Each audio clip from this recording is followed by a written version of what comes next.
This is the left brow on my client.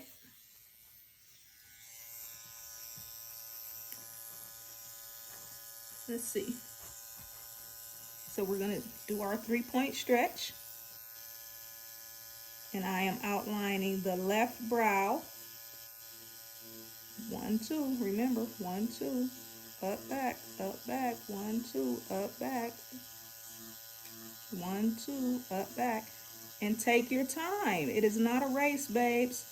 You may see someone outline a brow in 10 seconds, but that's because they've practiced on enough brows that they have experience in outlining a brow perfectly within 10 seconds. With you, you want to take your time. It isn't a race. Take your time.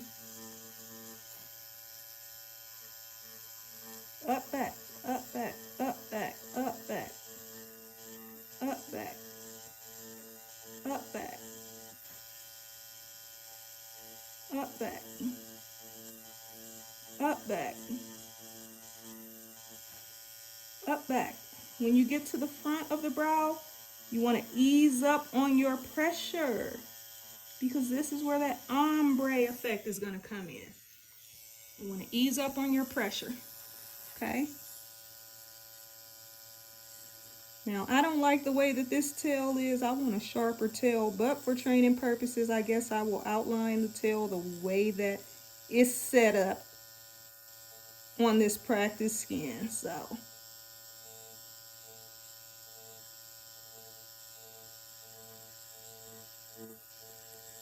When I first started out doing brows, I was so obsessed with super sharp tails.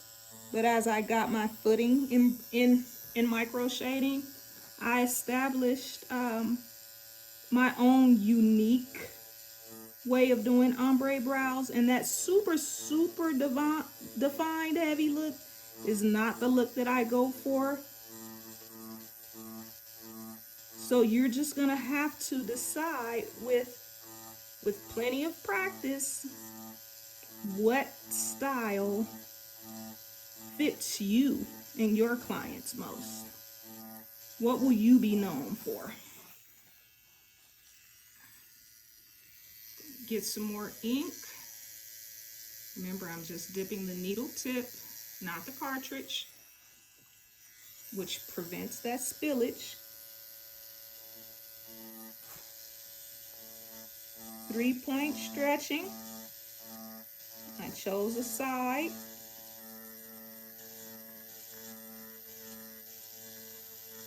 Up, back, up, back, up, back, up, back.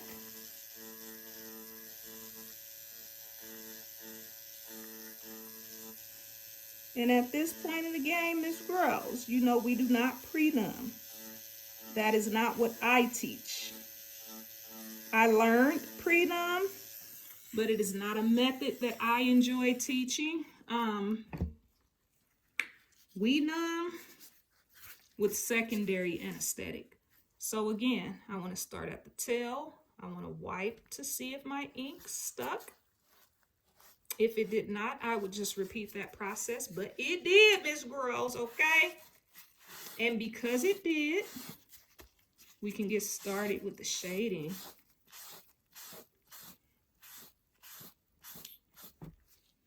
See that outline? What's good? Perfect set of bougie brows in the making. Now, y'all know when I shade, I love to shade on a faster speed. Speed 3, getting a little bit more ink. And let's hop into it. Remember, I like to do things towards myself. So on the left brow, I will be shading, starting at the tail the same way I did with outlining. And we do the flicking method. So we're going to start at the bottom and flick up to the top. And then from the top, back down to the bottom. And we're going to keep doing this method. From the bottom to the top, top to the bottom. What I don't want you to do, you see those pixels coming in? Ooh. What I don't want you to do is, I don't want you to get so caught up on the feel of practice skin. Practice skin feels nothing like real skin. So when you do your actual first client, you're gonna be kind of thrown aback because you're so used to practicing on this latex skin. It feels nothing like the real deal, Miss Girls. Nothing whatsoever.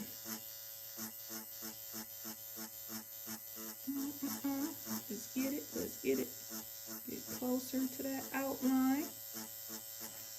You see those pixels? And that is the goal. Take your time. Do not try to oversaturate the brows on the first and second pass. Look at those pixels, babe. So pretty. And the goal is just to go down and up. Work your way down and up. As you get towards the front of the brows, you do not want to do as many passes because that's where that soft ombre, pixelated effect, that's where you really, really want to see it, in the front. So we're going up and back. We're overlapping and we're going up and back.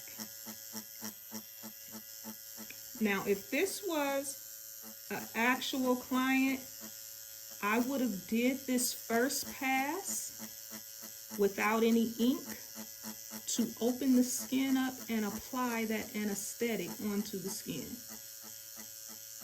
Those are so pretty. Look. Look at how pretty they are. And we don't want that choppy, boxy look in the front. So we're just going to make sure that we pixelate up, back, up, back, up, back. And depending on what that looks like, when I wipe this off, that may be the only pass that I do towards the front of the brows. Now let's wipe. This is first pass.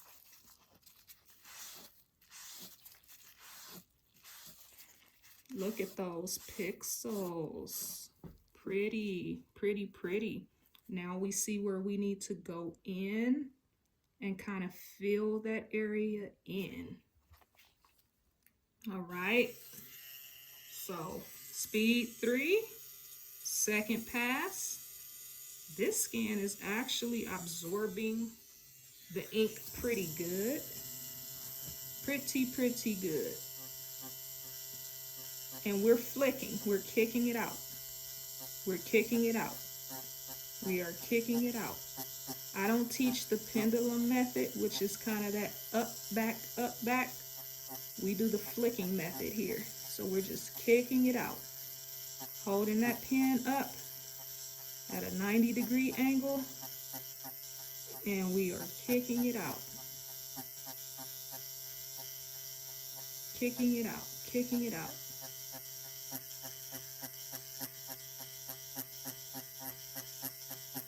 Those pixels are beautiful. And with ombre brows, they are perfect for every single skin type. They're microblading's gentler little sister. Microblading can be kind of harsh. It can be kind of harsh. Micro shading is a better option.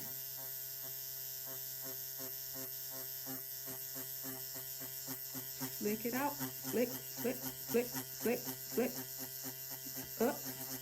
Up, back, up, back, up, back. Whoa.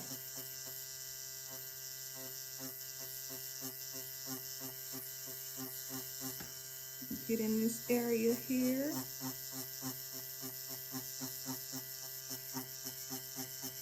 Can you see those pixels, babe? You see that ombre effect coming in? It'll take some time for you to get used to, and some of y'all are just G's like that. You will just grasp this right off the bat. Like literally right off the bat.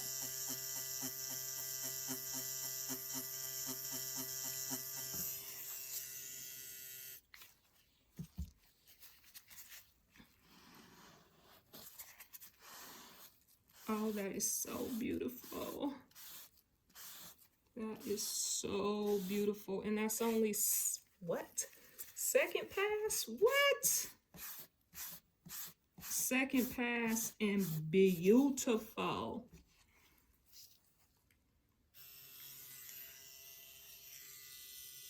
Tell them, babes, your brow artist could never, Miss Girls, could never on second pass goes. Making sure we're doing that 3-point stretch. Tell them, babes, your brow artist could never. And you also want to make sure, you may get some babes that know off the top, like me. I knew off the top that I wanted really super dark brows because I enjoy wearing makeup and I didn't want the makeup to take away from my brow color. So you may get a handful of those babes that know off the top, like, hey, I want dark brows. Cool. The majority of the clients that you get are confused. They actually don't know what they want. They just want brows for lifestyle, convenience. Some of them may be ill, you know, cancer, different things. And it's up to you as the artist to give them something that complements them and that isn't too crazy. If they want to go dark, that's what a touch-up is for. Any imperfections could be made during a touch-up, but you don't want everybody walking around with super, super dark brows. Yeah, that's not the goal. It is not the goal. And the skin will release between 40 to 60% of the ink that you put in it anyway. That's why a touch-up is recommended. Okay, so you just want to make sure that when you're dealing with your clients that you make sure that you talk about aftercare with them and what to expect with their healing. You need to make sure that they understand that their brows are not someone else's brows, so they will never be able to have a duplicated set of brows put on their face. Not at all. Not at all. And that everyone's skin heals completely different. So they may have a friend whose brows healed faster or spit out more ink or healed perfectly, and who may have had the ideal situation, and that's not everybody's situation. We're all completely different, and aftercare is extremely important in the healing process. So, alrighty, this is the fourth pass. We're making sure that we are doing our 3-point stretch.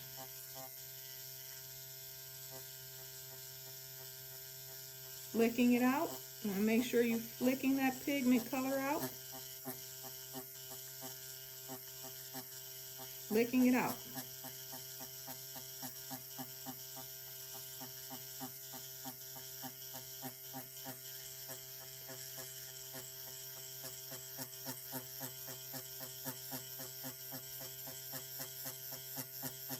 You see those pixels?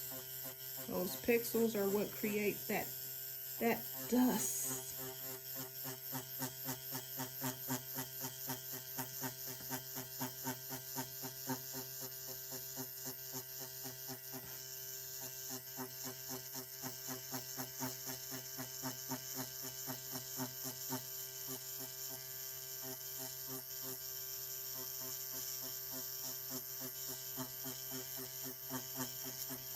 And as you can see, the closer I get to the front,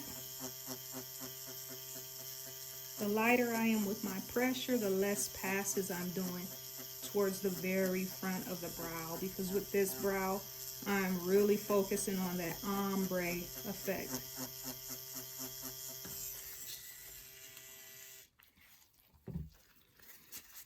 You do not want to go beyond 7 passes. Now, you will run across some of those people who have that tough skin that the pigment just seem like it does not want to penetrate. That is what a touch-up is for. Okay, that is what a touch-up is for. Now with this brow, we have a few little imperfections. Nothing wrong with that. We can go in and fix those imperfections. And that's just evening out the color around the tail.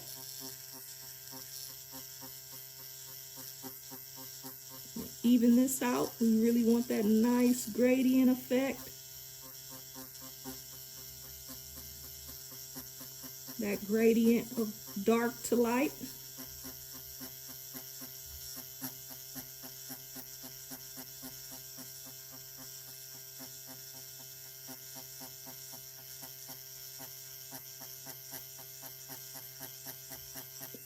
Okay.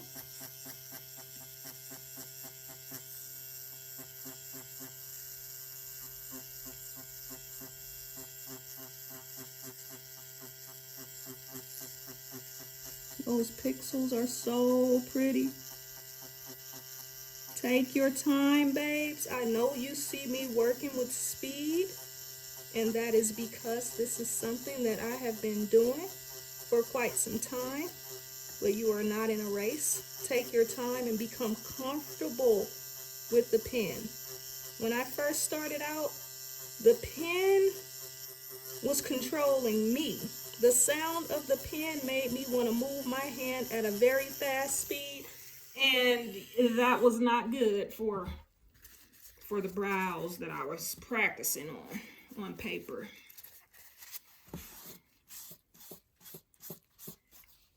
Uh-oh. Okay.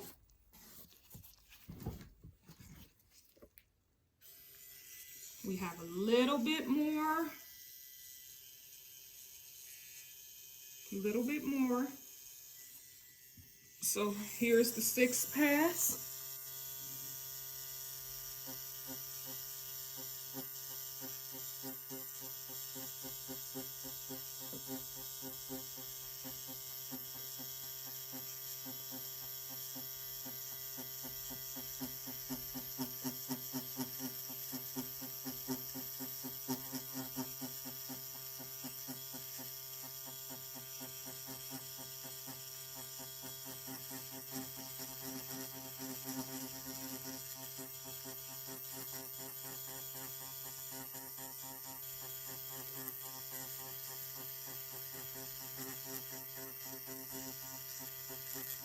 We're flicking it out,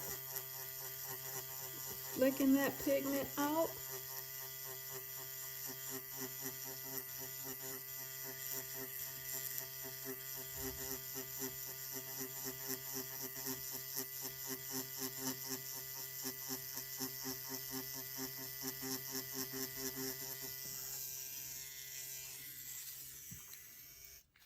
Flicking that pigment out.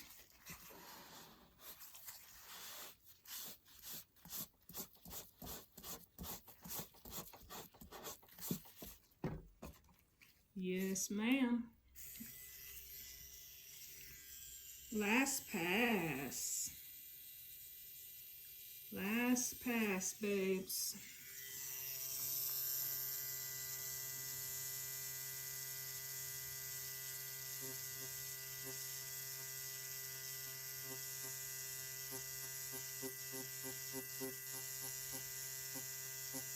And remember, this practice skin absorbs completely different from actual skin.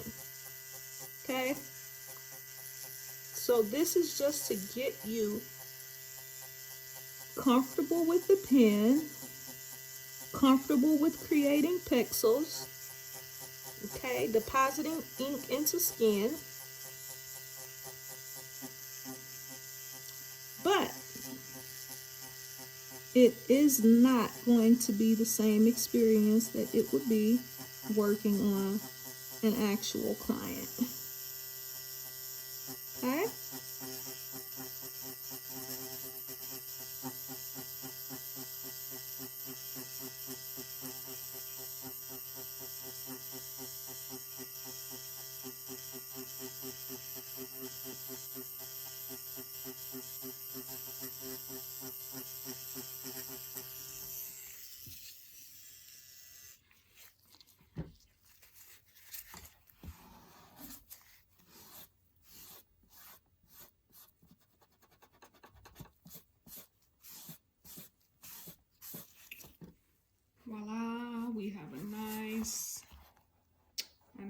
nice. Oh, look at them pixels, babes. Look at that gradient, that light to dark. This is a beautiful, beautiful, beautiful brow. Really, really beautiful. Beautiful. That's it for today's lesson. So at this point of the game, you should be able to pull out your practice skin, pull out your ink, pull out your machine, and get to work on your bougie brows. Love y'all. Mwah.